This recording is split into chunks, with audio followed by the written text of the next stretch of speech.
Hey everybody, what's up and welcome back to today's video guys. And today guys, I'm going to go and be showing you how to take a look at your card number in PayPal.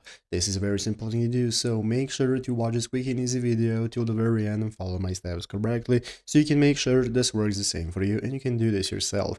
But yeah guys, let's get right into it. So first things first, you want to go ahead and get started by opening up the official PayPal website right here at paypal.com if you're not already. So after opening it up, you'll be greeted by the main page where in the upper right corner you can get started logging into your account. So if you do not already have an account, what you can do is go ahead and create a new one. If you already have one, you can just go ahead and access it. And after opening it up, you'll be greeted by this home page right here where we can take a look at our PayPal balance, our recent activity, we can send, receive money, and so on. So guys, let's go and take a look at how we can get started looking at our card number. So if you want to take a look at all the cards that you have in PayPal, what you can do is open up the wallet section right here. By opening up your wallet section, it's going to open up this new page where you can take a look at all the cards that you can access. So as you can see, I have my MasterCard right here, Visa debit card, and so on. You can open up any of the cards that you want to use, and you can go ahead and take a look at all of your info. So by accessing your cards right here, you can go ahead and take a look at the preview number. You cannot take a look at the whole number, but if you want to take a look at your whole number, what you can do is go into the activity tab, go into the activity tab right here and find the transparent